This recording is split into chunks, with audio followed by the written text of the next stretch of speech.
The U.S. will take over the Gaza Strip. So I think Canada is going to be a very serious contender to be our 51st state. Greenland is a wonderful place. We need it for international security. China is operating the Panama Canal, and we didn't give it to China. If the talks aren't successful with Iran, I think Iran is going to be in great danger. Your country is in big trouble. Can I Wait a answer? minute. No. You've done a lot of talking. Your country is in big trouble. I know. You're not winning. I know. You're not winning this.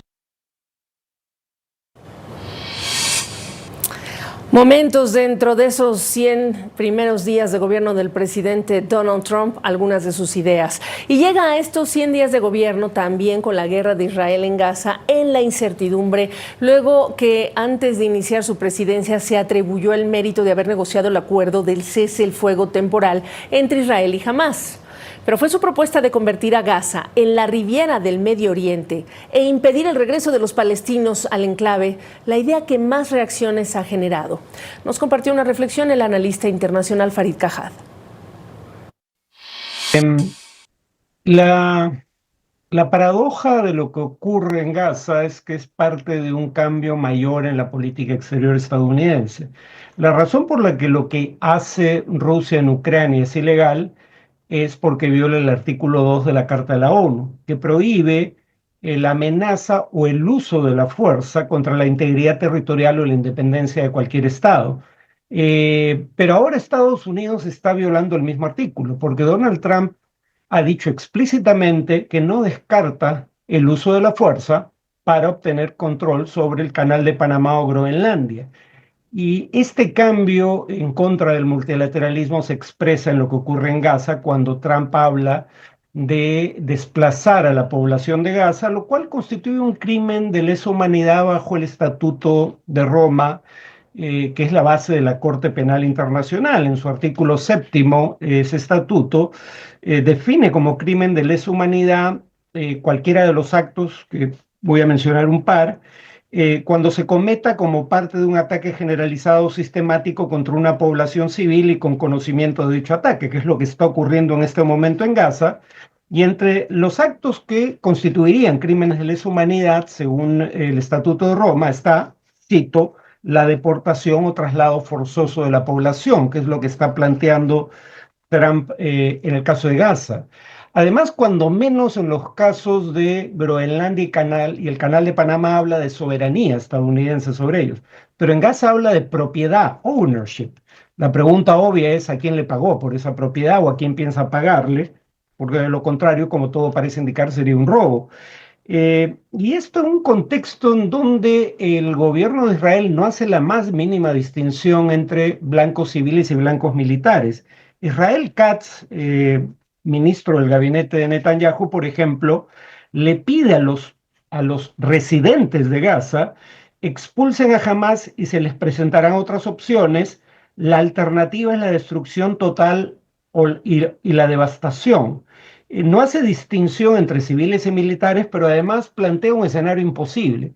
La presunción de que civiles inermes bajo ocupación militar, cercados físicamente, bajo bombardeos e incursiones militares constantes, a los que se les ha restringido el acceso a alimentos y ayuda humanitaria, podrían montar una sublevación exitosa contra Hamás, ahí donde el ejército israelí no ha logrado derrotarlo en más de 1 año y medio de ataques.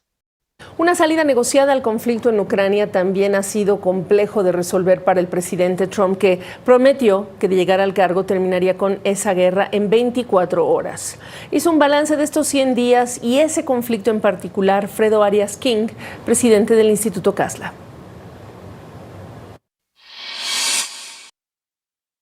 En estos 100 días, primeros 100 días del segundo mandato de Donald Trump y cómo ha manejado el conflicto entre Rusia y Ucrania, pues deja mucho que desear. Y no solo eso, sino que está preocupando a muchos de sus aliados. Y no hay que olvidarse que la gran mayoría, no solo de los americanos, sino de los americanos republicanos que votaron por Trump, están a favor de que Ucrania gane, a favor de que hay que armar a Ucrania, a favor de una victoria, ¿verdad? En contra de Vladimir Putin.